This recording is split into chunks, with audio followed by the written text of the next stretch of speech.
Chinese जो भी वेपनरीज थी, उनके राडार थे, उनके इक्विपमेंट थे, उन सबको सीज करते हुए विद इन 23 मिनट्स हमने पाकिस्तान के 8 एयरबेस उड़ाए हैं। दुनिया की अन्य मिलिट्रीज को जब आप कंपेयर करते हैं तो ये हमारा कितना बड़ा अचीवमेंट है। एंड नेक्स्ट क्वेश्चन इसी में जुड़ा है, आतंकवाद की कोई घटना is equal to act of वार।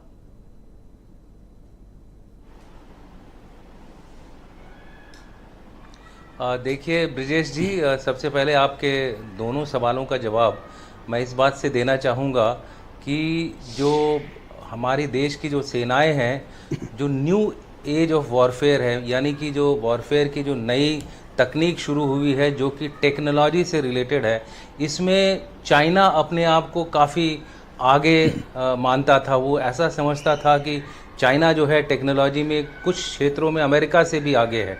तो इसलिए जो हमने इस बार जो एयर डिफेंस जो था पाकिस्तान का, जिसमें कि 80% से ज़्यादा जो इक्विपमेंट था वो चाइना का था, चाहे उनके वो एयरक्राफ्ट हो, JF-10C हो या फिर JF-17 हो, इवन अमेरिका का जो F-16 था वो भी था, उनके रडार थे HQ-9, ये सारे जो चाइनीज़ सिस्टम थे और कुछ एक लेगेसी अमेरिकन सिस्टम भी थे, NTPQ रडार वगैरह, इन सब को हमने जो है अपने नए और पुराने, लोग अक्सर भूल जाते हैं कि पुराने भी हथियार जो हमारे एयर डिफेंस के थे उनको भी हमने चुपचाप पिछले कुछ सालों में अपग्रेड किया है। यानी उसमें नई टेक्नोलॉजी का एडिशन किया, नाइट फाइटिंग कैपेबिलिटी डाली, कंप्यूटर से उनको इंटीग्रेट किया और पूरा हमने एक इंटीग्रेटेड एयर डिफेंस शील्ड बनाई।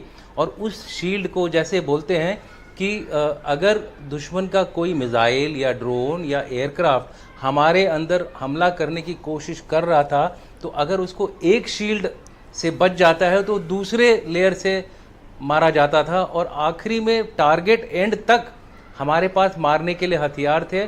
और इसमें जो लेगेसी हथियार थे जो कि हमारे 60s के हथियार थे, L-70 वगैरह 1960s के हथियार हैं, उन्होंने भी बढ़ चढ़ करके दुश्मन के ऊपर वार किया, जिसकी वजह से किसी भी कंट्री के 8 एयर बेस पे इंक्लूडिंग हवाई हमला उसके जो सबसे खास उसकी राजधानी में नूर खान बेस पे अटैक होना, ये किसी भी कंट्री के एयरफोर्स, उसके मिलिट्री स्टैब्लिशमेंट और उसकी जो मिलिट्री रेपुटेशन है उस पर कितना बड़ा डेंट है।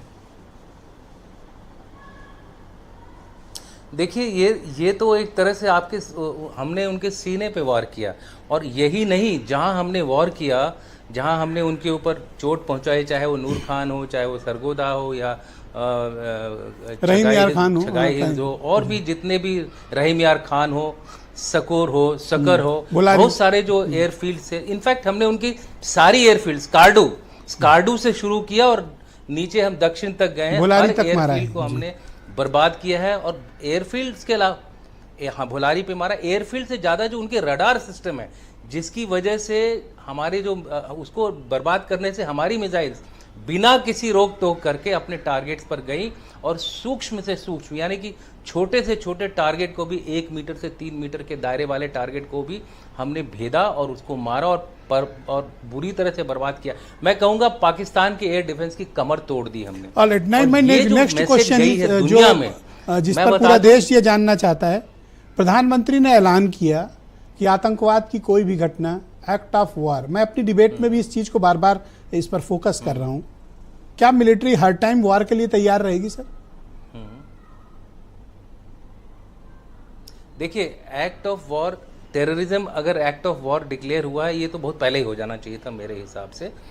एक्ट ऑफ वॉर का मतलब होता है कि जरूरी नहीं कि हमारी फौज हमेशा 24/7 बिल्कुल ही फ्रंट लाइन पे रहे, नहीं, हमारे प्रोसीजर्स ऐसे होने चाहिए कि कम से कम वक्त में हम या तो आने वाले खतरे को नकार दें, या फिर अगर खतरा कोई आ भी गया है गलती से, उसको हम तुरंत खत्म कर सकें। तो ये हमें समझना पड़ेगा। ये नहीं है कि परमानेंटली ही हम लोग फ्रंट पे डिप्लॉयड रहेंगे। हमारा एक प्रोसीजर बनेगा इस तरह का, ताकि हम उसको, जो हमारा खतरा हमारे ऊपर अगर आता है, प्रोएक्टिवली, यानी अब हमारा डिफेंस एसओपी ये रहेगा कि terrorism is equal to act of war और हम अपने समय पर अपनी चुने हुए स्थान पर जवाब देंगे। ये सही है? इसमें मैं तीन चार चीजें आप लोगों को बताना चाहता हूं, वो आप लोग ध्यान से सुनिए। पहली बात, एक्ट ऑफ वॉर मिलिट्री में कैसे ट्रांसलेट होगा? मिलिट्री पॉलिसी में ट्रांसलेट होगा जीरो टॉलरेंस। दूसरा होगा 24/7 हमले को नकारने की काबिलियत। करेक्ट। तीसरा जो फैक्टर होगा हमारा कंटिन्यूअस टेक्नोलॉजिकल अपग्रेड और अपने ह्यूमन रिसोर्स यानी हमारी जो सेनाएं हैं उनको नई टेक्नोलॉजी से लगातार अपग्रेड करते रहना। मैंने ये बार बार बोला है अपने कई सारे चैनल्स पे कि ये जरूरी है कि टेक्नोलॉजी से ज़्यादा जरूरी है जो उसके पीछे का आदमी है। वो पूरी तरह से, आपको याद होगा 65 में सेवर जेट्स वगैरह आए थे, हमने उनको भी मुंह तोड़ जवाब दिया था। सो मेरा कहने का मतलब है ये सारी चीज़ें जो हैं नई डिफेंस पॉलिसी के तहत मिलिट्री पॉलिसी में कन्वर्ट होंगी। थैंक यू सर, जिसके ऊपर कार्रवाई चल रही है। जैसा कि हम बताते हैं नेशनल सिक्योरिटी से मिलिट्री सिक्योरिटी बनती है। शुक्रिया sir, please continue with us sir. मैं